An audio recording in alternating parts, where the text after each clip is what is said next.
Daniel Di Martino, welcome to Dad Saves America. Thank you. So we have a lot to talk about. You are an immigrant from Venezuela, and you are doing some really important work that, frankly, as a father who so much of what we do on Dad Saves America is talk about how to educate our kids. And our education system is so woefully inadequate when it comes to talking about the actual horrors of the 21st century and the ideas and regimes that have put people into bondage. And you have come from a country that has put its people into bondage, from being a wealthy country. And you're doing something about it. So what are you doing about it? You're here. You made it here. What is your project and why? Yeah, I came from Venezuela 8 years ago. And when I came here in large part seeking freedom, right? Because Venezuela had been destroyed from a democracy, from a wealthy nation to a really poor and totalitarian state. And I saw that there were a lot of Americans who were really ignorant about what's going on in the rest of the world. And not of their own fault, by the way. It's just because they never learned about it. Yeah. And as a consequence, there were people who were being lied to and deceived by politicians to support ideas that destroyed countries like mine, like Venezuela. And so I decided over my years here that it was part of my purpose in life and being in America to educate Americans about the horrors of socialism and how Venezuela was destroyed. And more recently, 2 years ago, I started an organization called Dissident Project, where we sent immigrants who came to the U.S. seeking freedom from authoritarian countries to tell their stories to high school kids at no cost to the schools. So we have people from North Korea, from Cuba, from Iran, from Russia, from Zimbabwe, from Venezuela, everywhere you can imagine, telling their stories so that the young kids here learn just how blessed we are to live in America. I think it was YouGov did a survey a few years ago of Gen Z's sentiments towards different political ideas, one of which being communism, not just like democratic socialism, but communism. And it stuck with me, and I reference it a lot. It said 28% of the respondents, Gen Z, your generation, said they had a favorable view of communism. Why do you think that is? Given that there is a current country, and more than one, that still is pushing in that direction, and it is a disaster. Yeah, I actually think it's a relatively simple explanation, and that is that the Cold War ended. And when the Cold War was still going on, when the U.S.'s biggest threat, something that could have affected anybody living in this country, was nuclear war with a self-professed socialist state, the USSR, then it was very present in people's minds how bad this system was.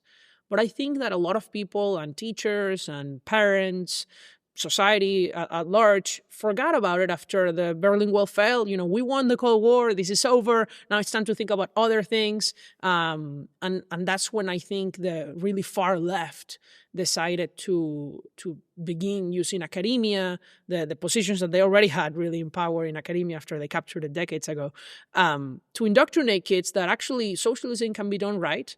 I've been to public schools where teachers had pictures framed of Che Guevara in their school. I've seen this with my own eyes in public schools, K through 12 in this country, not in liberal areas, by the way. And so, of course, children here end up supporting these ideologies. They get to college and they get taught that oppression is why people are rich and poor people are poor, that inherent characteristics like your race are what determines your success in this country. And so socialists have exported their class war into a race war, into a sex war. That's what really cultural Marxism is. And it really penetrated in people's minds. All right, real quick. If you like what you're seeing and you want to see more, be sure to hit the like button, subscribe to the channel, and ring the bell. It lets YouTube know that you want to see more Dad Saves America, and it helps spread the word. So it's one of the best things you can do to support what we're doing. And now, back to the show.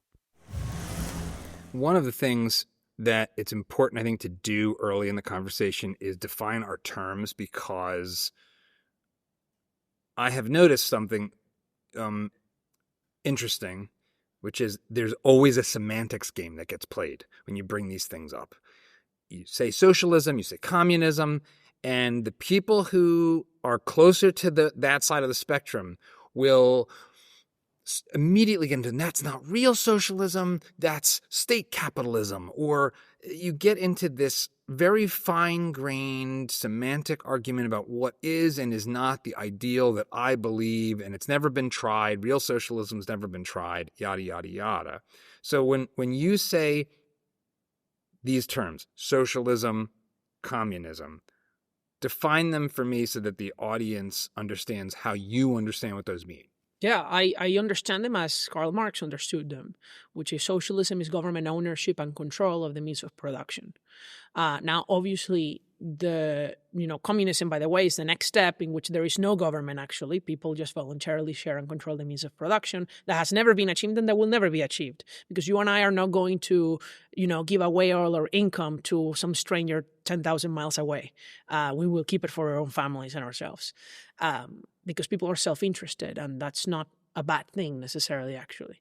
So what happens with people talk about socialism is that they think anything the government does is socialism. And that's not really the case, right? The government has a very important role to play in a free society. Among it, the courts, police, public goods, including the roads, and we can have debates about these things and about taxes. We need taxes to finance government. I don't believe in anarchy. But socialism is this level of control where they are actually telling you what you produce, where you work, what you do. It's not like a light switch. It's really a spectrum, right? In one end, you have North Korea, where everything is controlled by the government, including your house, your clothes, absolutely everything, what you eat. And in the other end, perhaps you have places like Singapore, right? Or Dubai, where there's very little taxation, very small government, no government aid. And what my concern is that rich countries have been moving over time more and more towards the socialist end. And what ultimately ends up happening is you have less economic growth, more poverty, stagnation. And in some cases, like Venezuela, you actually go overboard and you turn what was a rich country into the poorest country in Latin America. A lot of people don't realize that Argentina, at the turn of the last century, was almost as wealthy as the United States and was seen as a country that could eclipse the U.S. in terms of wealth. We only know today the Argentina that exists now, or Venezuela. Venezuela, you don't have to go back nearly as far to see it being a wealthy, prosperous society. So for someone that doesn't know anything about, let's start with your home country, Venezuela, what happened? Yeah. Well, Venezuela was, its peak point economically was the 1950s and early 60s. That's when my grandparents also immigrated to Venezuela in 1956. And back then it was the fourth richest country in terms of GDP per capita, that is production income per person on average. You can find data on how wages in Venezuela were relatively similar to wages for workers in the U.S. That's why people immigrated to Venezuela, right? Where did your parents immigrate from? My grandparents from Italy and Spain, so Galicia. So they moved from Western Europe to Venezuela. Absolutely. Okay. And they were extremely poor in Europe. My grandma on my mom's side was a farmer. My granddad didn't finish middle school. He was working at a candy factory. And my grandparents on my dad's side were like making clothes and shoes. And that's what they ended up doing in Venezuela too, just much more successful. My grandpa ended up opening a shoe factory in Venezuela. That's still there, abandoned, by the way. My other grandfather opened a clothes store. He worked and saved, sent his kids, my mom and my uncle, to college. My dad also went to college, despite none of my grandparents finishing high school, right? So Venezuela had a huge generational jump in the second half of the 20th century. And that was really squandered beginning in the 70s when the democratically elected governments began nationalizing the oil industry. The government kept growing. It was this populist fight between the two main political parties over who was going to give away more welfare to people from the oil money.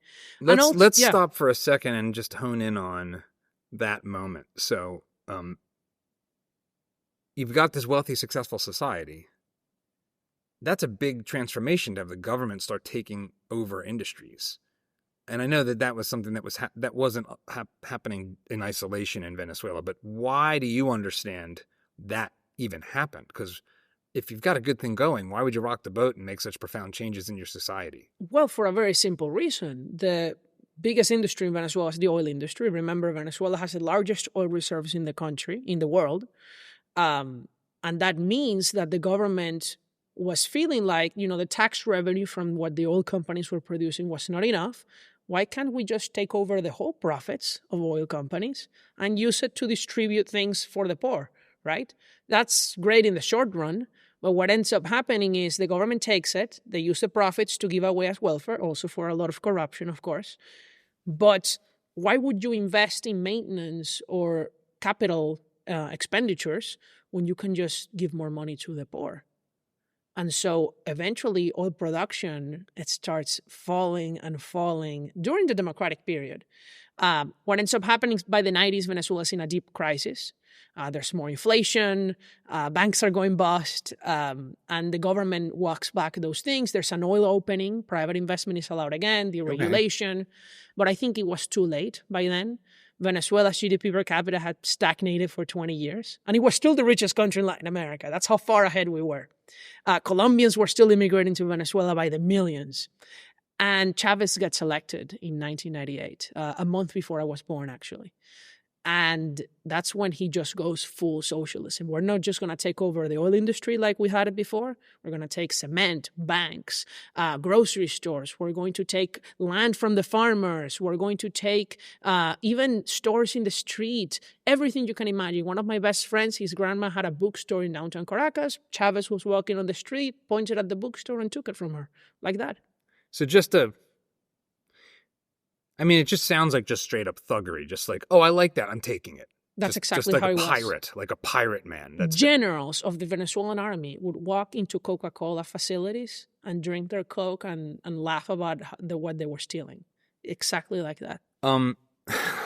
So what was the justification being given for this by Hugo Chávez? I understand, there is a Bolivar. There's some references to big figures in South American history. What was he relying on to stir people up to support this kind of idea? Yeah, it was really class warfare. It was the rich are rich because the poor are poor. And we need to take the money from the people who are stealing it from you, and we're going to give power to the workers again. And so when he was taking over private companies, he was really saying, we're going to give it to the workers. What ends up happening is that the government controls it, but the workers actually organized within those companies to try to organize production, and obviously it didn't work because the workers didn't have the knowledge that the owners did. And eventually all the companies that the government took went bankrupt. Farms stopped producing, the ones that they took. There were big signs on the road that said made in socialism, on the street, big hearts, made in socialism. Chavez has put his signature on buildings, the public housing, because it wasn't just about taking over companies, it was about massive welfare, right? Free college, of course, free healthcare, like most really developed countries even have, like tax financed, but this time with the oil money. We're also going to give you free electricity, free water services, free food. We're going to give you free gasoline. We're the world's largest oil reserve, so why can't we just give free gasoline to everyone pumping gas in their car? We're going to give free gas in your utilities for heating, free homes, right? Free cars that we bring from China. And eventually the money runs out. Even in the country, think about this. If socialism couldn't work in the country where money literally grows from the ground in oil, how is it going to work anywhere else? It's so to try to steel man, help someone who says, well, you have high inequality in the society. You have a lot. How can you have money pumping out of the ground? Why isn't that the right of all the people of that area to share in its benefits equally? Well, because you're just lucky. You happen to be lucky that you put a straw in the ground and got it, right? Why not spread the wealth around? Right. Well, you do spread the wealth around because private companies pay income taxes. I mean, the country was receiving most of its tax revenue from oil companies. Venezuela didn't even have a sales or an income tax until the 90s. Wow, really? Just so they like, were just, the oil companies were paying like all the taxes. essentially, they were. And that's how the government was financed. The thing is that Chavez came and he killed the goose that laid the golden eggs, right? Which was the oil industry. And you need private investment because simply private companies work better than government-owned companies because the incentives are different. The private sector wants to maximize profits, so they want to increase production, they want to sell more, they want to lower costs. The government just want to maximize votes. And to maximize votes, you stop investing, you start giving away more things. That's great in the short term for the population. But in the long run, oil production falls. In the long run, all these companies go bust. And for example, our electric grid, right? It was free to get electricity. But then where's the money coming from to fix the cables and the machines and the equipment? You get blackouts. What happens with the pipes if you pay no water service? They burst and nobody comes and fixes them. So my house had no water sometimes for 3 weeks straight. Really? And I had to carry it up the stairs, five floors. Like, we went from living like maybe a middle-class American in the early 2000s, my family, to living like the average person in an African country. Terrible. One of the things that happened here in the States in that time period you're talking about, the early stages of Hugo Chavez, was that we had Hollywood celebrities and academics, and we have the receipts. It's all in public. What was said about the glorious revolution of Hugo Chavez from the likes of Sean Penn, Oliver Stone, who I actually think has made some progress in recent years, but certainly academia. Milton Friedman said after the fall of the Berlin Wall, the last place you'll find Marxists is in academia. I'm paraphrasing. How do you think about what was going on in American sort of elite academic and Hollywood and media about your own country being destroyed by this man? Like, how do you grapple with that? How do you understand that? Yeah, I'll tell you, I remember every single actor, college professor, an American elite who went to Venezuela to whitewash Hugo Chavez. And I think every Venezuelan remembers. And we will not forget. So if Venezuela is ever free, I can assure you that people will be held accountable because a lot of these people were bribed. A lot of these people got money to support Chavez. I mean, Chavez, he had a lot of money to do these things. That's part of what he used the oil money to buy goodwill around the world, buy votes at the United Nations, at the Organization of American States, buy spies from Cuba that he sent free oil to, politicians and lobbyists in America too. And so, there's people convicted. There's an American professor in the University of Miami who was taken by the FBI not a few years ago because he was receiving money from the Venezuelan government. There was a Cuban spy who was a U.S. ambassador to several Latin American countries for decades, since the 80s. And turns out he was a double agent. So these are things that are really happening that are very concerning. I remember even Joseph Stiglitz, economics professor at Columbia, where I'm finishing my PhD right now, who went to Venezuela to meet with Chavez and say that his policies were the right policies. And I've never heard an apology from these people because, look, I'm a forgiving person. I think people can make mistakes, but you have to apologize, right? Or you have to say, I was wrong. I supported a killer, a dictator who killed tens of thousands of people. Right now, there are people in jail in Venezuela for tweets, for jokes on TikTok. There are people in Venezuela for observing election fraud, including a friend of mine, Maria Oropesa, who's been in jail since the July election, who are being tortured. So even beyond the economic disaster, right? Remember, the largest refugee crisis in the world is Venezuela. It's not Syria. It's not Ukraine. Even beyond that, this is a dictatorship, right, that you're supporting. Chavez gives way to Maduro, who still is in power today. What has happened? So walk us up to the present. So you have Chavez, who comes in with this populist, socialist redistribution thing. There's still some wealth to be extracted from the society. But then Maduro follows, and how did that change the character of what's being done to the country? Well, it only changed really who was in charge. It changed from being an autocratic regime in the sense that there's only one person in charge, that was Hugo Chávez. Now it's really an oligarchy of several people in charge. Maduro is not the only one calling the shots in Venezuela. It's Diosdado Cabello, it's Jorge Rodriguez and his sister Delcy Rodriguez. They're the two Rodriguez siblings, who, by the way, are the children of a convicted killer in Venezuela from the 90s. They've always been resentful about this. It's several people. And these are people that became a drug cartel later on. Chavez was involved from the start. But I think a lot of people make the mistake of saying that after Chavez passed, Maduro is the one who destroyed Venezuela.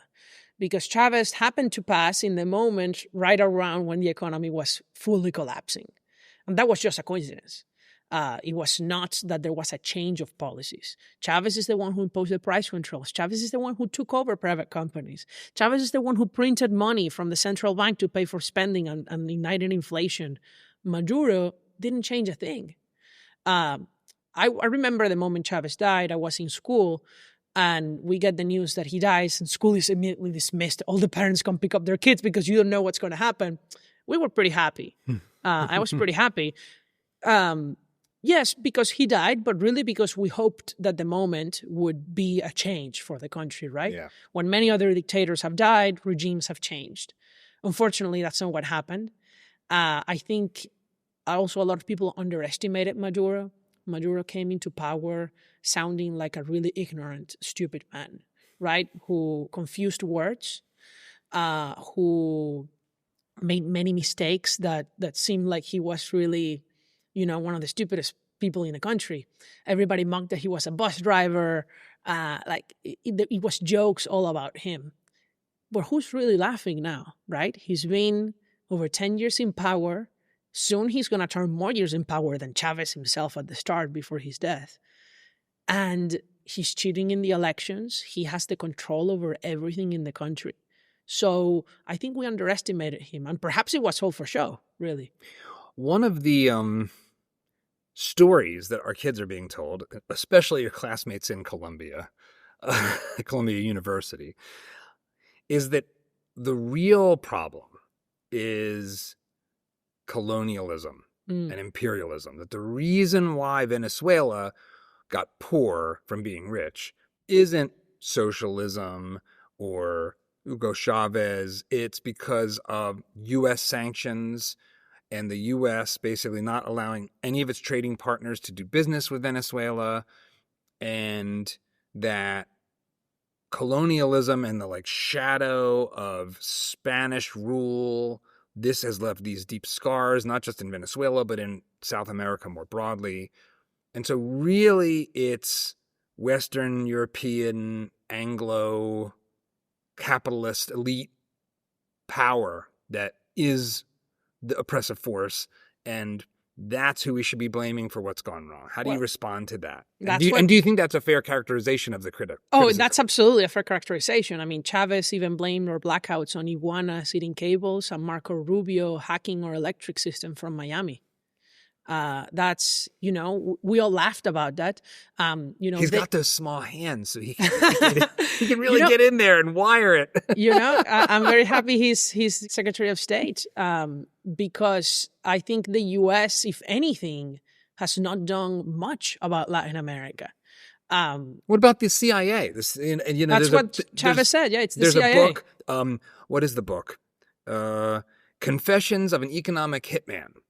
Who claims that the CIA has run operations to mess with South American countries, to install people like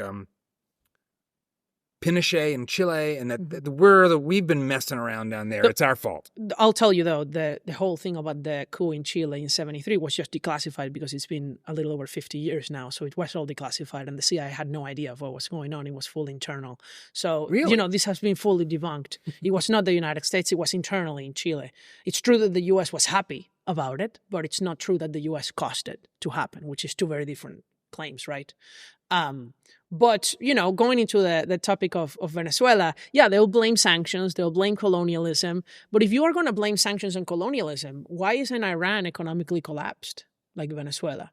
Iran obviously was a colony and taken over, and the Brits and the Russians and the Americans and then all the anti-imperialists are very happy that now the women are all forced to wear hijabs by the Islamic government. That's their liberation movement. But if Iran is so sanctioned by all the world, much more than Venezuela, you can't even send a letter on the mail. If you go to Iran, you'll probably be put on some sort of watch list, right, by the FBI because of terrorist ties. Then why are Iranians not fleeing like Venezuelans? Why isn't there hyperinflation in Iran? Why aren't there massive shortages or starvation in the streets of Iran? You're saying the mullahs actually manage Iran better than Venezuela? Absolutely. Despite there being less political and social freedom, because women are not forced to wear things in Venezuela, unlike in Iran, right? Yeah. In Iran, they're much more brutal against political dissent, much more controlling of social media and of speech, of faith, right? We don't have that in Venezuela. Yet, then why are more people fleeing Venezuela? A smaller country, too, in terms of population. It would be easier for 8 million people to flee Iran than Venezuela as a share. Because Iran is not a socialist country. Because Iran didn't take over people's business. Because Iran didn't start printing 20% of points of GDP to pay for government spending through the central bank. So Iran is a terrible country. It's a dictatorship, oppressive civil rights, all of that. But if you're going to blame U.S. sanctions for what happened in Venezuela, you have to explain how more severe sanctions, a more severe isolation did not cause those same things in Iran. I have. You can travel to Venezuela. I don't recommend it for your own safety. They kidnap Americans to trade them for concessions. But you're allowed to. You can send money. You can send food. There are companies based in Miami and Texas that send food door to door in Caracas to your family members, to your friends. There are no sanctions on the population. It's a myth by the far left who wants to blame everything that happens in Venezuela on external reasons. You know what is a U.S.-centric, imperialist view? To think that everything that happens around the world has something to do with America. Yeah, that's the truth. People around the world have agency too, and they make mistakes, and they are bad, and they're good people too. One of the things that's always been so strange about that mindset is that Marxism is a German and French philosophy. It is an export philosophy of Western European elites. It is not an inherent South American or global Southern philosophy. It's something that was maybe the most ideologically imperialist force in all of human history, exporting communism. I mean, how do you understand the role of the Soviet Union in influencing the ideology explicitly in South America? Well, they did it when they took over Cuba, right? After they took over Cuba, Cuba was the one in charge of exporting it to the rest of Latin America. Most Americans don't know that Cuba actually tried to militarily invade Venezuela in the 1960s. It was the Macuto incident. It's one of the main reasons Cuba was expelled from many international organizations. It was not because of the CIA or America. It was because of Venezuela. And Venezuela had always been on the forefront on the fight against communism before it became itself as an aligned nation with Cuba. And for Cuba, it was very important to take over Venezuela in the 1990s when they did with Chávez, because the Soviet Union had fallen, and they were under what was called the special period, right? They were starving because they had no more subsidies from the Soviets. When Chávez gets elected, the special period ends in Cuba. So wait, describe what this means, the special period. What does that mean? 1991, the Soviet Union falls, and Russia doesn't send any more subsidies to nations like Cuba around the world. And a substantial portion of the revenues from of the Cuban government that they used to maintain their regime were from Russian subsidies. When those subsidies end, there's a new immigration wave to the U.S. in the 90s. It's Mini Mariel, I think it's called, after the Mariel boat lift.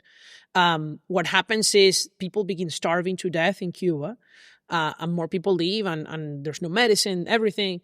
And Fidel sees that opportunity to take over Venezuela with Chavez, finances his campaign, supports him. Chavez goes to Cuba many times before being elected. And when he takes power, Venezuela starts sending full oil tankers at no cost to Cuba that then Cuba resells on the international market. And that's how Cuba has been maintaining its island since 1999. The thing that is so strange to me about so many elements of that is the Soviet Union was basically a petrol state. That's basically they replaced one petrol state for another. And Yes. then you have Venezuela as a petrol state. So you have a global left who claims to be about justice, and now the latest version of this is the climate. We need to have global communism so that we can control industrial production in the name of climate change. But the entire ideology globally seems to have been subsidized by pumping oil out of the ground to fund dictators. That's very funny, but it's true. Right? I mean, am I missing something here? No, it's absolutely true. But, interestingly, it's become much harder for Venezuela now because the socialists are not good at managing anything, right? And that included the oil company, and now Venezuela's not producing very much oil at all. And so the way these regimes are now financed is actually through drug trafficking. The Venezuelan regime is led, all of its leaders are part of what's called the Cartel of the Suns. They make the drugs, cocaine mainly, in Colombia, but also in Venezuela, and they use Venezuelan airplanes to fly it, on boats, to fly it all over Central America, the Caribbean. It gets to Mexico, and then from Mexico comes to the United States. The nephews of Maduro himself were arrested by the DEA in Haiti several years ago, I think in 2015, and they were imprisoned in New York, where we are. And Joe Biden released them back to Venezuela. We had the two nephews of the dictator who were themselves trafficking like a ton of cocaine to the U.S. I remember a few years back seeing that one of Fidel Castro's, I think, nephews was taking selfies on yachts. Oh, yeah. That's the other piece of the puzzle that seems to be pretty common, which is these... like, how much was Hugo Chávez worth at the time of his death? Probably billions of dollars. And it's funny because there are videos of Chávez saying being rich is bad with a Rolex on his wrist. It's as if they're mocking you with what they're saying. But in every socialist dictatorship, the dictator has become a rich man, right? And, but people will tell you, imagine, let's try to steelman this argument. They will tell you that, well, it's because they did it wrong. If I was the socialist dictator, I would be a good dictator. I would be a benevolent dictator, as we say in economics, when you have a benevolent central planner. The reality is that even if you were a benevolent dictator, and assuming that you will always have a benevolent dictator, which obviously you can't guarantee, this system still doesn't work because you don't have all the information to manage the economy that people individually do. If you manage where people go to school, where people eat, what they buy from the store, what people produce, you don't know people's preferences. That's why the Soviet Union always had these problems where they had too much of one thing, too little of another. Persistent shortages. Yes, for example, they made pants of the same amount of pants of different colors. And they didn't think that people would like some colors more than others. And so they always ran out of the popular blue jeans, and so blue jeans became like a really scarce good in Eastern Europe. So these kinds of things, right? They don't think that because they're not profit maximizing. One of the things I remember seeing is there was an image of an American, let's just call it slum. That's what it would have been called. A poor area. I think it might have even been in here in New York City, and it was a picture of an apartment complex, and this was distributed in the Soviet Union as an attempt to tell the public, look at how terrible America is. Look at their desperate poverty and inequality.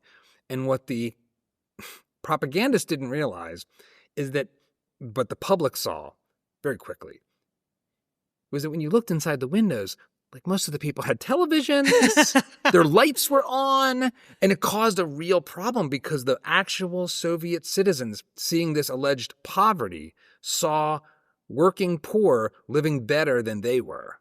And it was not even, and I almost think that the it's another example of like elites being detached from their own people, that the propagandists didn't even realize how much worse their own people were living than this picture, because they were living better than the picture themselves. I'll tell you a story I learned. I'm a speaker for YAF, Young America's Foundation, and they own the Ronald Reagan Ranch. If you go to the ranch, you see that Reagan had like an Exxon pump of gas. And when he took Gorbachev to the ranch, Gorbachev was amazed that there was a gas pump in his house. And so he asked him, does every American have a gas pump in their house? And Reagan just, because he just wanted to mess with him, said, oh, yeah, don't you in the Soviet Union? And Gorbachev was totally shocked about it because they couldn't believe it. They couldn't believe it because they really didn't know how life was, even the leaders of the Soviet Union in a free country. So what are some of the most shocking things that an American high school student would learn if they could be taken safely to Venezuela and spend a week living there like an average Venezuelan citizen? It would be the utilities, probably. That would be one of the first and most shocking things, right? No electricity at random times, sometimes for a very long time. No water. Another thing that would probably be very shocking, and we're putting them in safety, right? So they're not suffering from the crime, which is also a big issue in Venezuela, which makes it worse than perhaps many other socialist nations. Venezuela has a very high crime problem. Cuba doesn't have, like Venezuela, this problem. Another big thing would be that everything is so expensive and people really make very little money. So Maduro recently actually released the price control. So there are no more shortages in Venezuela. You don't have to line up. You just have to pay international market prices for food, right? Which means several dollars of US dollars per gallon of milk, right? But what an average person makes a month in Venezuela now is about $100. So how are you going to feed yourself? And that's assuming you have a house, right? If you don't have a house, you're likely going to be on the street, or you're likely going to have to collect trash or steal or eat really from the garbage to survive, which is what many Venezuelans are. I think that the average high school kid in the US, if they were dropped off in Venezuela, even regardless of the crime, the first thing they would try to do is save money or find a way to live. That's what they would do, which is what Venezuelans are doing, right? They would have no teachers in school because teachers fled the country. They would have, this would happen to me very often in high school. The teacher would dismiss class because she found that there was chicken or toilet paper or any rice, whatever that she needed in the grocery store where her friend works down the street. So that she was called or got a text in the middle of class, hey, Maria, chicken is going to arrive. Better hurry up before people line up. And, Maria would dismiss class because she's there for her family. A totally reasonable thing to do. But what are the consequences for education of kids, right? You have no biology teacher suddenly for a full semester. Kids are becoming illiterate in Venezuela. I saw it myself in New York City when a kid came to my church with his dad seeking to be baptized from Venezuela as part of the border crisis. And the kid didn't know how to read or write in Spanish at 9. Never. One of the things, what's the current state of malnutrition? Because one of the numbers I've seen is that, and it's hard to argue with this. This is like the most basic human thriving question, is that people have shrunk. They're starving. So what's that? What? How do you understand what's happening to like basic like calories available for Venezuelan people? You know how Venezuelans call that the thinning of the population? The Maduro diet. Oh. And it's funny because Maduro has only gotten fatter. It's like a visual There was even a time when he was on national TV where he didn't know that the camera turned on and he was literally getting an empanada out of his desk and eating it on TV. These are the kinds of incidents. These are the kinds of incidents that happen in our TV. It really kept us entertained, at least. He could also show up on your TV whenever he wanted, by the way. That was part of the telecommunications law. Wait. So you're in your living room with watching periodic TV. Power. Yeah. And could he turn the TVs on? No. Okay. No, yeah, they didn't have that tech. We're not that technologically advanced. But yeah, if you were watching something, he would appear. in your TV on any national channel. Eating an empanada. Yeah. Great. And sometimes, one time at least that I remember, there was a blackout in the middle of the TV streaming in the place where he was streaming from, no, not in our house. So the streaming suddenly ended, and he was so mad about that, because they couldn't even keep the lights on for themselves. But, you asked about malnutrition. So yes, they call it the Maduro diet. And I can tell you, my aunt was a preschool teacher in Venezuela until she left. And she would have kids that would faint in class, in the middle of class, because they hadn't had dinner or breakfast. They only ate once a day. And she would try to bring as much food as she could to help some of the kids. It was extremely sad. Argentina has gone through something similar, though not as extreme, it seems, right? With the Peronists. So this is a slightly less full communism, more like fascistic populism, as I understand it. Yeah, I would understand it in the same way. Sort of cult of personality, populist fascism, crooked cronies that ripped off the country and destroyed it. You now have Javier Milei, who's the most radically free market president, I think, in the history of planet Earth. I would say so, yes. I mean, he calls himself on the international stage an anarcho-capitalist, which is like on the spectrum from Stalin. If you're going to be opposite Stalin, he's on the other end. It's like Murray Rothbard. I think he might have a dog that he named Murray. He has several dogs which were cloned, by the way, which is also insane. Yeah. So how do you understand what he's trying to do and what's happening there? I'm very happy about it. You're right. The Peronists didn't quite destroy Argentina like Venezuela, but they were on their way. And that's why Cristina Fernandez, who has been finally declared guilty and sentenced to 6 years in prison, by the way, the former president, for her corruption, she was a very good friend of Hugo Chávez, extremely close friends. And Argentina was an ally in the international stage. Argentina also incredibly destroyed its economy. And the big reason was that they spent all this money. They used the central bank to print money to pay for it. So that creates inflation, right? Yeah. So when Javier Milei assumed office as president, inflation was at about 200% annualized, and it was scheduled to go up to thousands, right? If it kept up. Yeah. And so he did what many people thought was impossible politically, which was balance the budget immediately in 1 month. I didn't honestly expect him to be that successful. And is it sustaining? Because my first thought when I saw that was, did he kick the can and like no. and like when the final year is assessed, it was like kind of like a dip and then an explosion, or is it sustained? That's what many people thought, but no. People thought he wasn't going to be able to politically sustain it. Not that he legally couldn't. He legally could. Because the Argentinian president has much more budgetary power than, say, an American president. Okay. That's really the reason, right? Oh, you couldn't do that in the U.S. Yeah. Social Security and Medicare, which constitute half the budget. Yeah, he literally lowered pensions in real terms. So pensioners are receiving less pensions adjusted for inflation. And they haven't strung him up in the streets. That's what's impressive, right? That he has kept, not only have they not overthrown him, but like he still has over 50% popularity in the polls.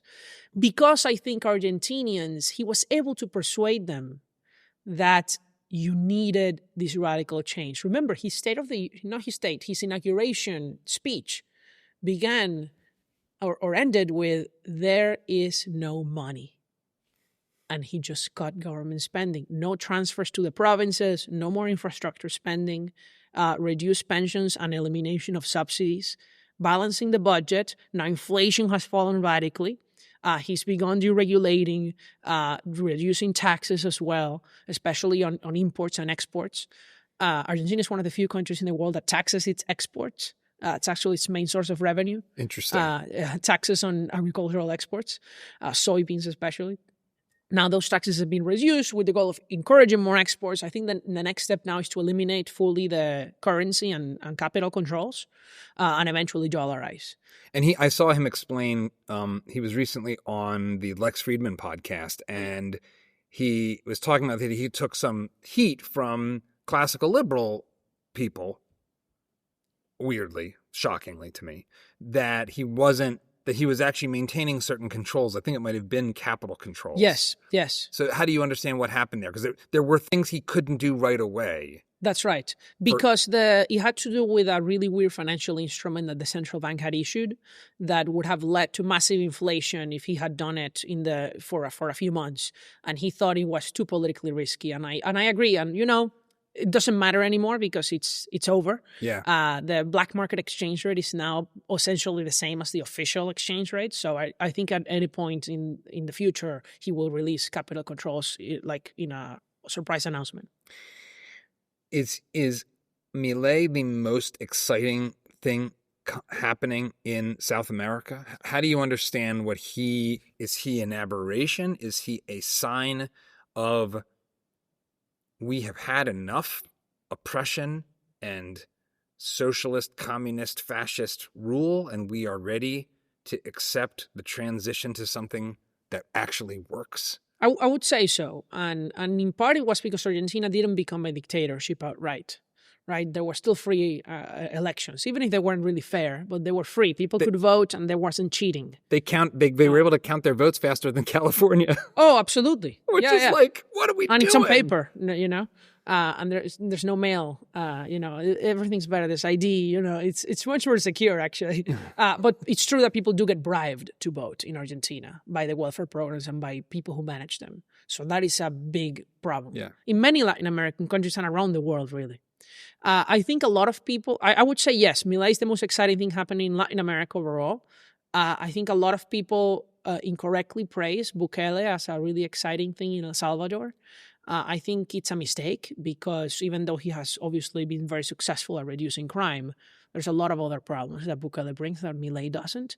Among them, he's not really a free market person. He was a member of the Socialist Party. Not only that, but, his family has a lot of corruption deals with the Venezuelan government. He has like a shadow cabinet of Venezuelan advisors, which is always very weird, right? As a Salvadoran president. And then the other big issue is that he essentially legally reelected himself, right? He packed the Supreme Court of El Salvador when they disagreed with him. And then even though the Constitution didn't allow for immediate reelection of the president, he managed to get the Supreme Court to reread the Constitution, what it said in plain Spanish, and then he ran for reelection. And so as much as I would say he's been successful, I think if you are so popular, right, as he was, why wouldn't you go through the process of amending the Constitution to allow for re-election if that's what you want, right? If he supposedly has 90% popular support, why can't you amend the Constitution to reflect that? I think that, when you start destroying the institutions of a democracy, that's when, you really lose me. One of the things, so you touched on this, but for the student and for the parent, frankly, who hears what's happened and says, okay, fair enough, socialism, communism, this sort of state control in the name of equality hasn't worked out in practice, but it's great in theory. What's your response to that? Well, it's not great in theory. I think a lot of even conservatives and, classical liberals make that mistake of saying, oh, it's great in theory, but not in practice. No, it's not great in theory. Why? We are not all equal in result. Like, I don't want us all to be equal. I don't want the government to decide where I'm going to work, where I'm going to study. I don't think that the government, even in an ideal state, works better than we do in the practical way. I don't think that, people should be equalized. Chávez and Maduro and his ministers used to say that people should make the same amount of money regardless of their work. I don't think that that's okay, but that's what really essentially socialism is to each according to his need and his ability. And I don't think that's the case. I don't think that if you work harder, you should be rewarded the same as somebody who works less hard than you. Does that mean that some people are naturally better at some things? Yes. I'm not a good singer. And I am not a, big athlete that runs and will be an Olympic medalist, right? That's always the best example to me, is that ethos is entirely suspended the second people turn on their favorite sports team, no matter where you are in the world. you root for the best. Every kid, if you play Everybody Gets a Trophy, every kid knows who did and didn't deserve the trophy. It doesn't work. It doesn't get bought as a thing. Well, but we're all naturally different, and the government can't fix that. Some people are born without parents. Some people are born with physical defects. Some people are born incredibly smart in one thing and incredibly dumb in another. And that's just the cards that were dealt. And there is no way the government can fix that. Because first, the government can't observe it. And second, it might actually make it worse in practice. So I'm of the philosophy where I want everybody to be as prosperous as possible. And the question is how to get there. And I tend to always lie on the solutions that are actually people are better getting there with the government getting out of their way. And there's a lot of barriers that the government's imposed that just makes people poorer. And that's the case in Venezuela, but it's also the case in the United States. And when people say socialism could work here in theory, where do we have socialism in the US? We have government healthcare for the veterans, and we have government mail, USPS. These are the worst places that people have. How is USPS relative to FedEx? How is the VA healthcare relative to privately run hospitals? I think, the results show for themselves in a country that you don't say politicians here are drug dealers like in Venezuela, right? It's not like they have bad intentions, you could say. Well, who knows? But they're certainly not like Venezuela. Yeah. So fair enough. Why is it still worse? Faint praise. Yeah, I don't know. Maybe you know something I don't. One of the things that's, I think, interesting here in the States that most people don't understand or have any exposure to is that the Native American reservations have been living in this very weird regime that's a lot more socialistic than most of American society and have really been decimated by it. Massive government spending in the name of essentially a kind of reparations. It's the opposite. It's like punishment what the U.S. government does to the Indians. Well, and it was really interesting I think something like 75% of Native Americans voted for Donald Trump. So I just wish they could just privatize the reservations, give them their land. If you live in a house in an Indian reservations, this is your property title. Divide up the land and let them do whatever they want. They should be like any other person in the country. I mean, in some ways, there's an opportunity there to create like a radical free cities type of situation, right? Where it's like, look, we're not bound by the U.S. Congress in the same way. We can be like mini Singapores. You can end up with the highest GDP in the world. All right. You're selling the idea. I like that. That's an interesting idea. When you look at, so you've got these dissidents like yourself going into these high schools. What are the kinds of things you've heard, and what are the kinds of stories you've heard from dissidents and refugees from these disasters coming in contact with kids who this is the first time they're hearing this because we don't teach anything of any value in our average education system anymore. I think we have the worst of all worlds when it comes to education systems. So what happens? What do you hear? It's really impressive because we have some really exceptional stories, like our North Korean dissident Grace Jo. North Korea is clearly, to me, the most oppressive place on the earth, and perhaps in world history. I don't know because of what they're going through. And she tried to escape North Korea 3 times. She succeeded at the 3rd after being deported twice from China. With her mother and her sister. The rest of her family died or was killed. Starvation, government prisons, all of that. And she was rescued by a Korean-American Christian pastor who dedicated his life to living in northern China, rescuing North Koreans and teaching them to learn English with the Bible. Wow. Really incredible.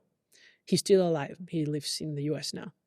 And Grace is so grateful to be in America, of course, but also the stories that she teaches are so strong that kids are all left totally shocked.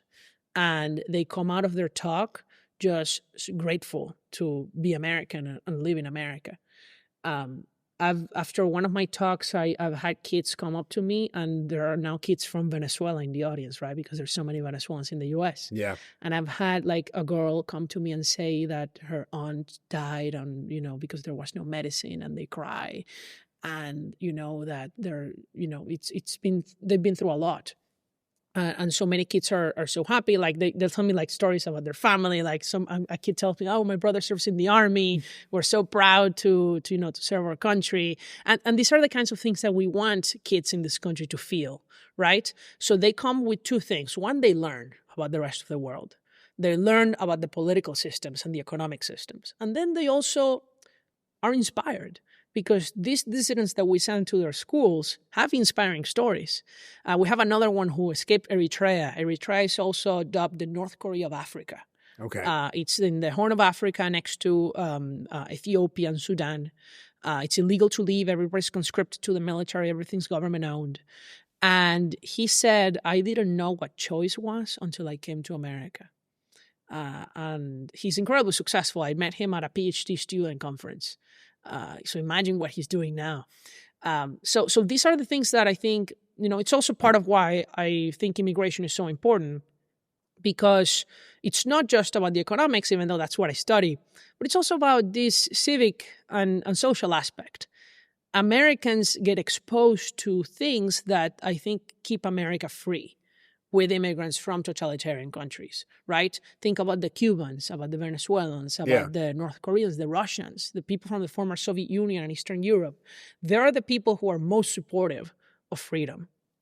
So that's a great segue, because I think, as we sit here, immigration and the very much unregulated or underregulated, however you want to look at it, flow of immigration across the southern border in particular, has become one of the biggest issues in the country politically. It's also happening in Western Europe, though for different reasons.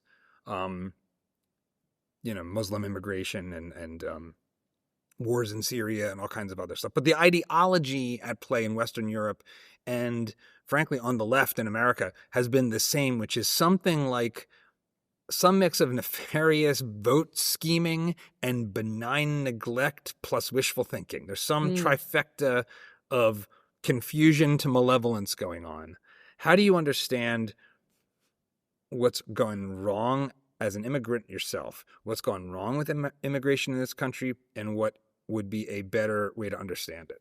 Well, you mentioned what pushes the left to support open borders. And I think that one of the other reasons the left really pushes open borders is because of this belief that the reason people emigrate from their countries of origin in the rest of the world is because America is at fault for what happened to their countries. Think about it. When you hear AOC say that the reason Venezuelans are fleeing is U.S. sanctions. We're fleeing because of Donald Trump. Really? You're going to blame everything that happens in the world on an American president and on Donald Trump himself? Like, ask people why they're fleeing. They're not fleeing because of U.S. sanctions. They're not fleeing because the CIA did a coup and overthrew the government. They're not fleeing because of colonialism, and colonialism is not what ruined their countries. They're fleeing because of poverty, and they can make more money in the United States. It's really that simple. One of the weirdest things about the colonialism story, just to digress for a minute. So South America was colonized largely by Spain, right? Spain's poor. Like Spain. I just went there. Spain's a relatively poor European country. If colonialism is so great, why is Southern Europe kind of a basket case? It doesn't really make any. And they were extractive, and they did, for all the things that they stole. Also, I'm not sure you could say they stole it. Like, I think that's a different debate. But even to the extent that they came in and you could, whatever, even if you accept that framing that the Spanish came to South America and stole natural resources, shouldn't they be the richest country in Europe? Also, by the way, the Spanish were much better colonizers to the people that they colonized than I would argue than the Portuguese or the Brits. Slavery was abolished much earlier in all of the Spanish colonies than in the U.S. The Catholic kings really didn't want that. Many things. Universities, hospitals were built. Like so many things that Spain brought. There were other bad things too. It was a much more state-run colonization process. It was much more a statist culture. It didn't have the same English common law sort of That's right. political ideology at That's work. right. But, leaving all that aside, the reason Ecuador is poor has nothing to do with the US. Just like the reason Chile is the richest country in Latin America is not because of the US. It's because of free enterprise. Why aren't Chileans showing up at the border or Panamanians? But Colombians and Ecuadorians are. Because of relative income differences, because of different policies enacted by those governments. Now, so the left really thinks that the reason people flee is because of the United States, and therefore the US has the moral duty to accept everyone who shows up. And they also believe in this lie about climate change refugees, right? That people are fleeing because of climate events. When we have the least natural disasters causing deaths worldwide in decades. Like Right. more people were dying of tsunamis and hurricanes 20 years ago than today. So why are more people fleeing? So the left thinks that. And the consequence now in the US is that they also think that once you welcome them, you need to give them housing, you need to give them food, because they believe that even the Americans should get that. Let's be real, right? Yes. So why not start with illegal immigrants? And that's what they've done. They have given them in California, they passed last year Medicaid for all illegal immigrants who qualify based on their income. New York as well. Now in New York, they get free housing and free food in the form of a debit card, in addition to being in a hotel, right? $300 a night per family. Which is nothing like the history of immigration Not that at built all. the country. Like, Not at all. people didn't come here looking to get checks paid for by other Americans. They came here to work. But now they are. Now they are. I have Yeah. interviewed migrants themselves who told me they wouldn't have come to this country if they didn't know they would get a free hotel room in New York City. So they absolutely are coming because of the welfare. Well, and I would think that a big part of what's happening is that we now have real-time global communication, and everybody on the planet more or less can get access to a cell phone. I mean, the cell phone distribution inside of Africa is quite large. Yes. So it's really easy to come to New York and be put in a hotel and text your family and say, That's absolutely yes, what's happening. everything they say is true. Come, you will get free stuff. Bloop. And by the way, not just that, you can commit crime and get away with it. This is also part of this left-wing ideology. The criminal is not at fault for the crime. It's the rest of society. And, police is racist and all of this is xenophobic. So if an illegal immigrant gang is shoplifting in the stores, I don't know, in whatever city, then we're going to declare a sanctuary city and we're not going to report them to ICE, right? I think that most people in this country are very welcoming, much more welcoming than in any country in the world, I will argue, in America. But people don't want shoplifters. They don't want killers. They don't want coming to the U.S. And I'm not saying most people coming to the U.S. are. Not at all. It's a very small minority. But that small minority is causing a lot of chaos. And the great majority of those coming are also people that don't have basic skills that are important for the labor market. I just published a study about the lifetime fiscal impact of immigrants coming to the U.S. Most immigrants have a negative fiscal impact. The issue is that immigration overall doesn't, because there's a minority of immigrants who are extremely positive, right?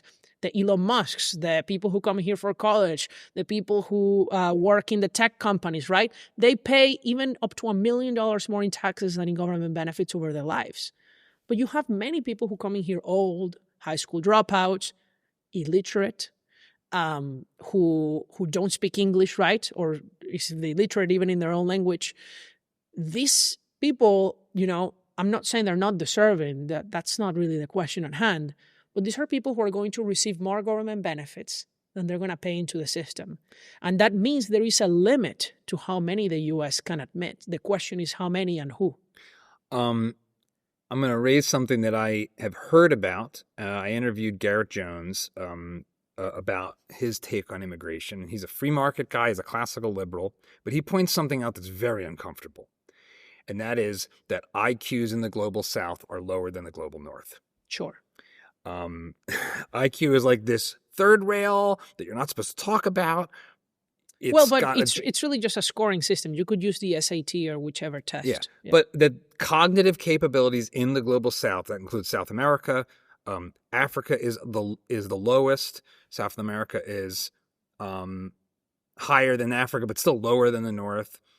And so his argument, as I understand it, is if you let in too many people that on average are lower IQ. You are going to lower the IQ of the country, and that IQ and prosperity and innovation and all the things that make it so that we have more for our kids and grandkids in the future goes down. Yeah. Have you dealt with this issue at all? Yeah. I mean, I'm in favor of a skills-based system, so I don't see reason to discriminate by origin when you can literally observe IQ, right? You could just make people pass a test, and I would see no problem, right?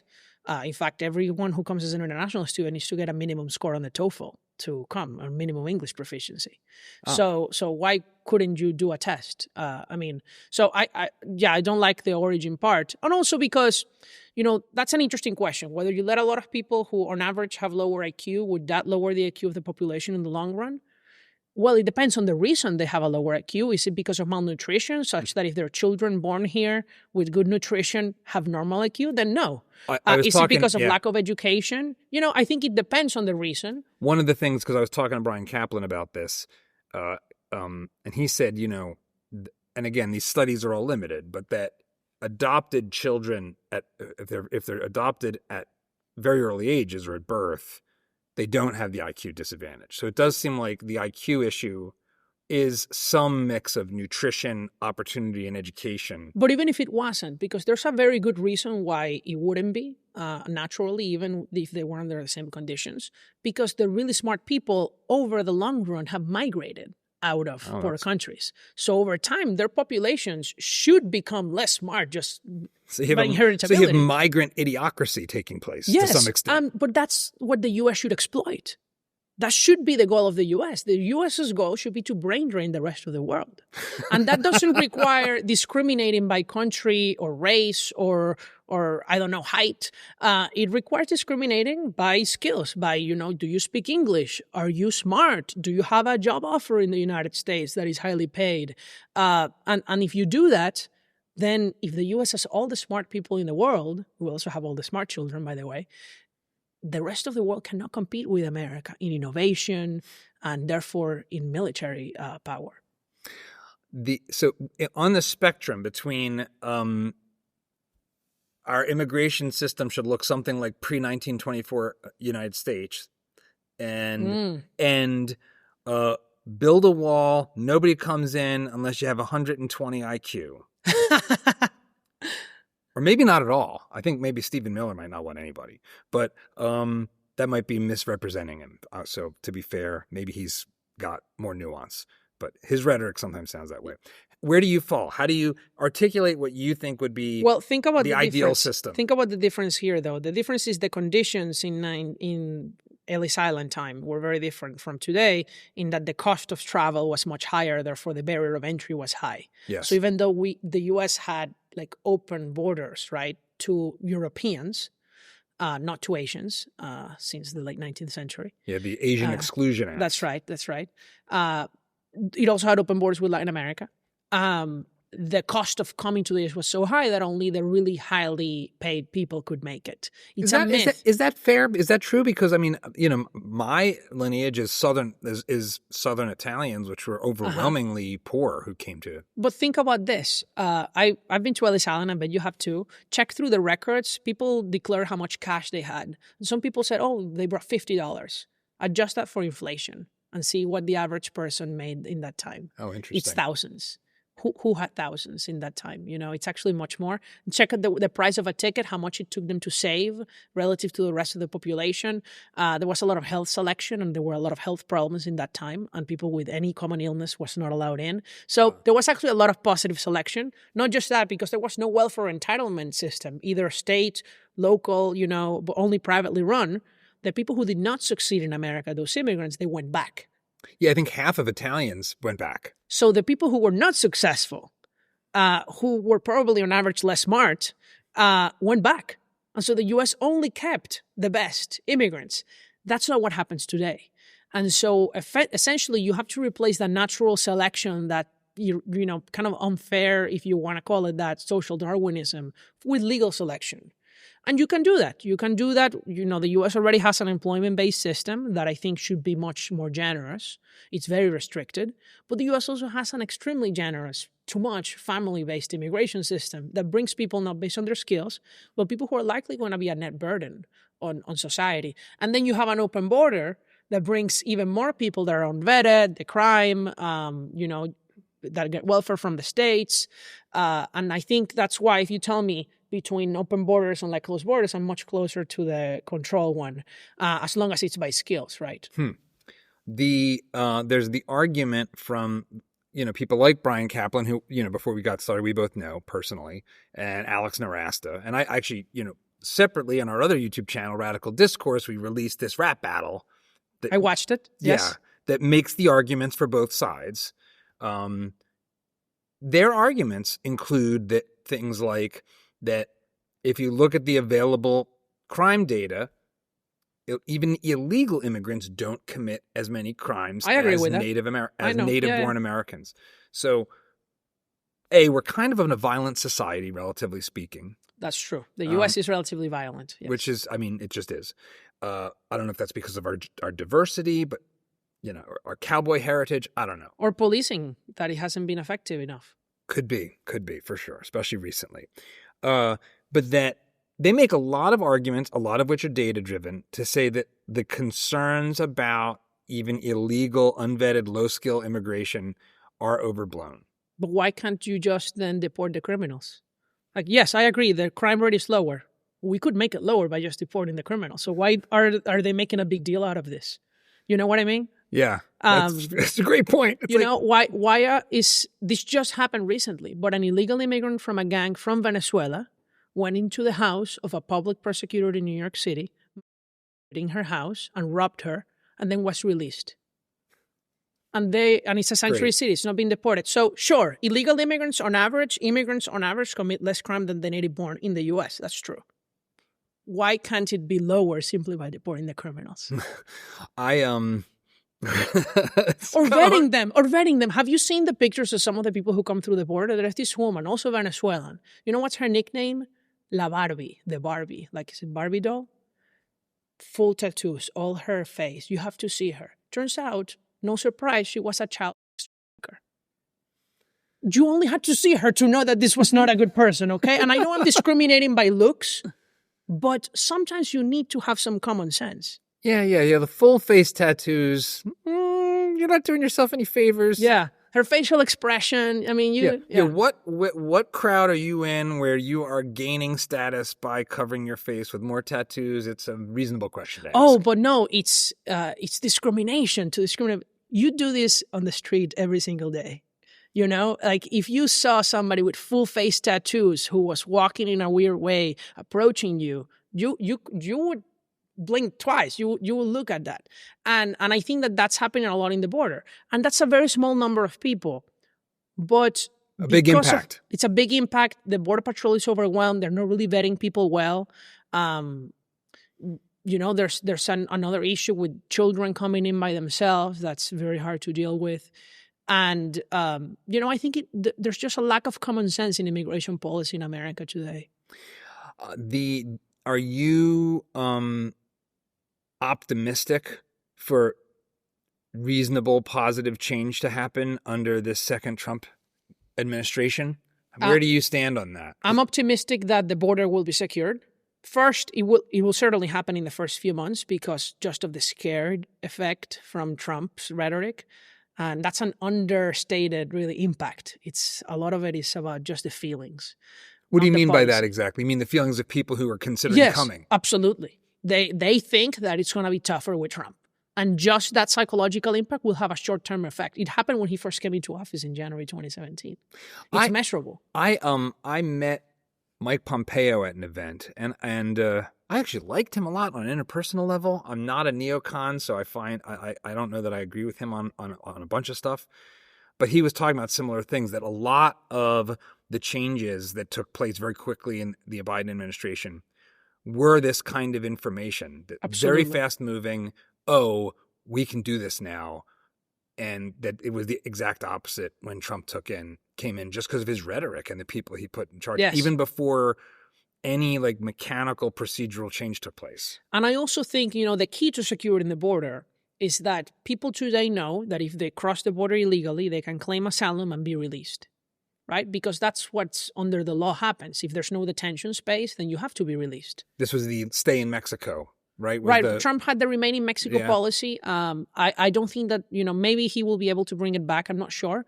But what Republicans have certainly figured out is that you need to detain people and not release them so that they stop coming in the first place.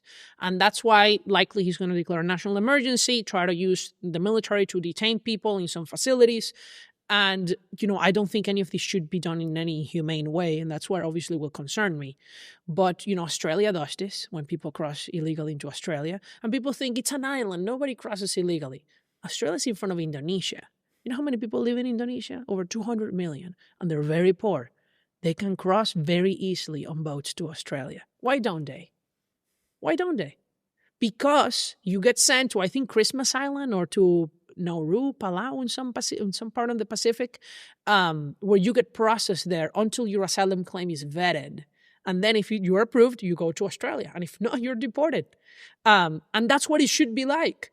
Now, many people will say, the asylum is too broad, but I'm a very pragmatic person. Asylum laws can't be changed without 60 votes in the Senate to change the law itself, not just the budget.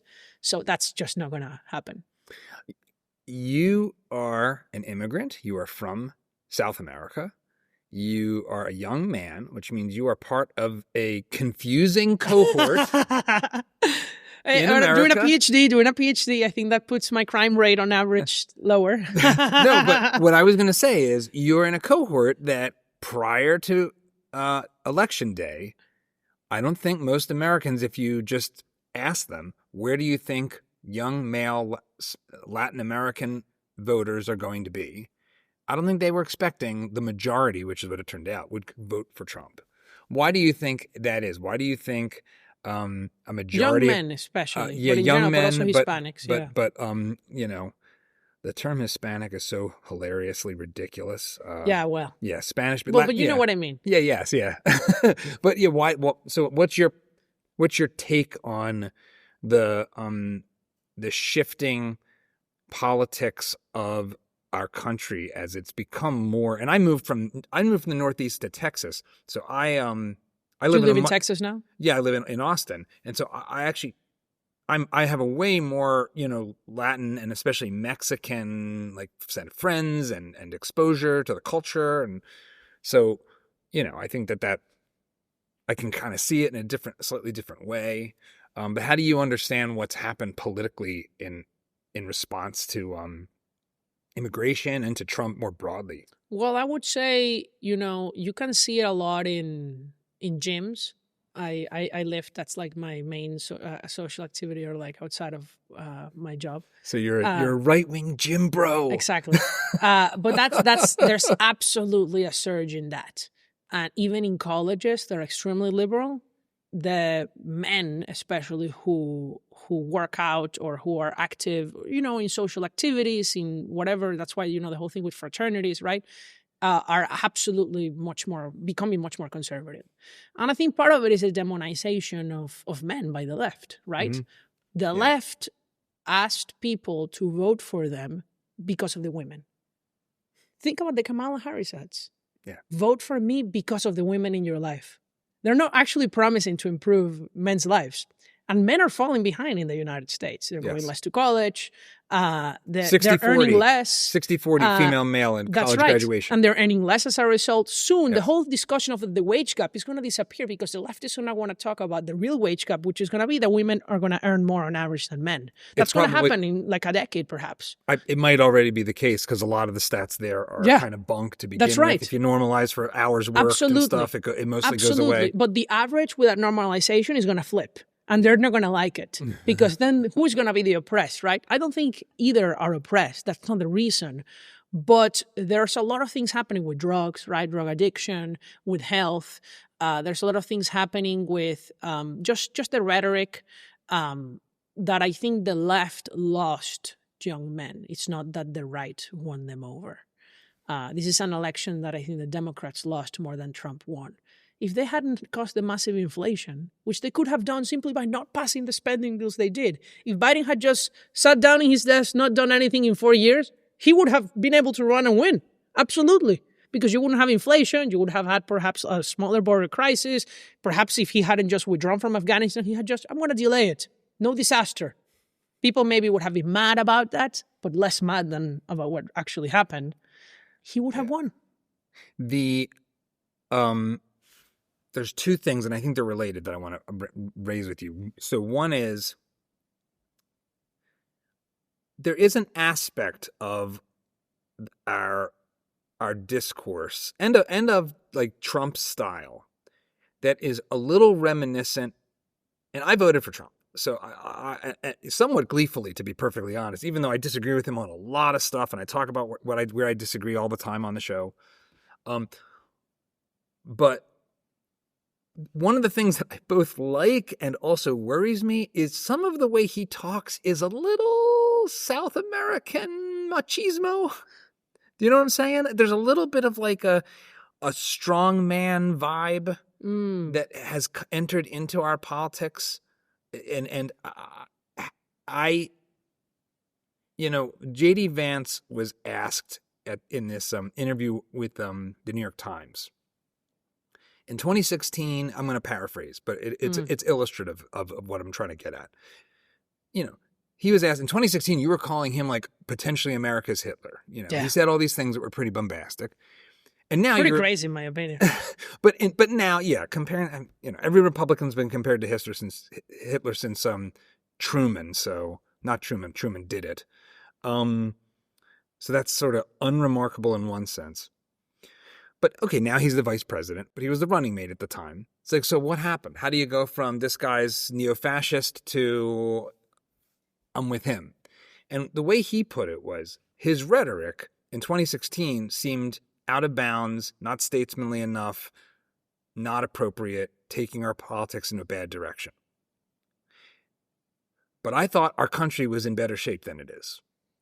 And now I feel like our institutions, the media, academia, the government bureaucracy, the deep state, are corrupt enough, manifestly, that we need a far more disruptive kind of rhetoric, thinking, perspective.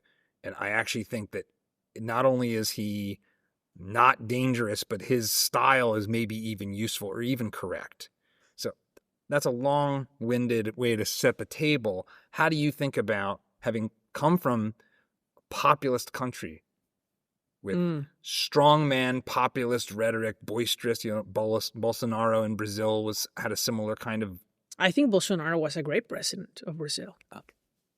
I mean, my concern is not how they speak. My concern is the policies they enact. Bolsonaro, deregulated, lowered taxes. He was not a dictator. Lula is the dictator. Right. I mean, this guy has been in prison for corruption. The only reason Lula, the president of Brazil, is not in prison is because of a legal error in his conviction, not because of the merits of the case. And now he's just shutting down free speech. And he's a friend of Maduro, absolutely shutting down Twitter. Who's the dictator, Bolsonaro or Lula? But the academia wants to tell you that Bolsonaro was a dangerous dictator. You can disagree a lot on his ways, and I'm not saying that I'm his friend or whatever, but it's just about the policies. And so the way Trump speaks has never worried me. In fact, I remember when I came to the U.S., it was on the lead up to the 2016 campaign, right? And I thought that Trump was much better simply because of his stance on Venezuela against dictatorships abroad and against socialism and all of that, for, lower government spending, even though he's not for entitlement reform, which I think is a big problem. Yeah, he didn't do great on the fiscal side. And think about what Kamala Harris supported. Massive giveaways. Who's the populist? She wanted to give people $25,000 to buy a house, forgive student loans. Very Peronist. Very Peronist. I mean, Christmas. She would have tried to bankrupt the U.S., and then what they have done to social conservatives in this country. There are pro-lifers in prison right now. There's a lot of issues that I think, the crime issue. Now, what does concern me, or what did concern me... You don't think that it's a step in the wrong direction to have our rhetoric become just de facto hyperbolic all Yes, the time? but both sides are doing that. Yeah, well, fair. I mean, one side is calling Trump fascist and Hitler, including the vice president. I never did. I never thought that. I never even think that of the Democrats. And the other, and Trump is also calling them communists, or whatever. Even though Kamala's father, to be fair, is actually a communist. Yeah. And that's enough reason for me to be Well, when you suspicious. say she gave a couple things. I've done a couple of it. What could be unburdened by what has been. That's like straight communist rhetoric. Is it? I thought it was just rambling. It's no. I mean, do you actually think it has a meaning? I think so. I think it's the utopian sort of ethos of the Cultural Revolution of Mao. We have to wipe out what was. We want to raise them together, the kids. Yeah, the equity. I think the equity storytelling that we need to make sure we all end up in the same place. You could say, well, that's just sort of vague, but it's a vagueness that points to a philosophy that I think, and maybe I'm just a right winger, and I'm just like, well, yeah. I concur. I would say though, what did concern me and still does of Trump is the isolationist and the protectionist rhetoric, right? Even though in his policies he was definitely not an isolationist, though the protectionist part does worry me. Not vis-a-vis China, but vis-a-vis the rest of the world, right? I think there's a very good argument for national security and just, let's punish China. We're going to be poorer as a consequence of the tariffs on China, but they're going to be poorer too. And we want to make them poorer. That's okay. That's what the U.S. did with the Soviet Union, trade bans with the Soviets. But why would you impose tariffs on French wine? Yeah. That's where you totally lose me on the trade discourse. I think we need total free trade with democratic and allied nations. Why if you're in NATO, why don't you have total free trade with the U.S.? Now, as a negotiating tactic, okay, but the whole thing about we're going to bring back jobs with tariffs, that's not what tariffs actually will achieve. You can use them for other reasons, but not for that. And that concerns me. It concerns me that within the Republican Party, there's this trend of isolationist, protectionist, even anti-illegal immigration. Mm-hmm. That's what does concern me. It's not that he sounds like a caudillo or whatever. It also concerned me January 6th and what happened in 2020. That was actually bad, not the rhetoric or anything else. We're going to have you back to talk about some other things that I think you're experiencing. You're a young man. You're super articulate. You're in Columbia University. Yeah, that's a lot. You could talk about. There's a whole other conversation for us to have. But you're getting your PhD in an environment that seems to be uncomfortable, saying that we don't like Hamas. That Hamas. So, what's your message to young men in America who feel like the institutions have told them this? That you have to do that to them. You have to say what you think and believe in that. Because if you don't do it now when you have freedom in this country, you won't do it when you stop having freedom, like in Venezuela. In Venezuela, I wouldn't be able to say what I'm saying, or, and I support the overthrowing of the government of Venezuela, right? Like, they would absolutely put me in jail for that. But that you are afraid to say that, for example, I don't know, you believe life begins at conception, or Hamas is a terrorist organization and Israel has a right to defend itself. If you can't say that, then why are you even in this country? What I've thought since I came to America is that if I came to the U.S., it's not to shut up, right? It's to say what I believe. And I don't think I believe in anything outrageous. I think I'm a very reasonable person.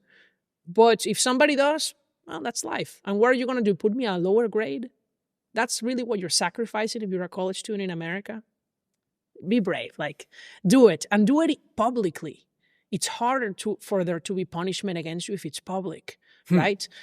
Take advantage of the institutions that protect. Universities are going to have a much harder time trying to censor students. There's going to be consequences. Rely on people who support you. Don't give up your freedom for a grade. Don't give up your freedom for a couple of friends that are not really your friends. I hear that so much. I speak at college campuses, and there's students who are afraid of becoming members of the conservative organization for losing friends. So they're censoring themselves. Are you kidding me? They're not really your friends if that's the case. The left needs to grow up and be tolerant. The really tolerant people in this country are the conservatives, let me tell you. It's not the liberals. It's the conservatives. I ask this question of every guest. We call the show Dad Saves America because I believe, as a man, it's one of the roles we play that's heroic. And that when you think about the agency we have in our lives to change our families, our community, our country, being a dad is one of them that's super powerful. How do you think about your role in the American story? Hmm. And you're just getting started, so it's okay if it changes. Yeah.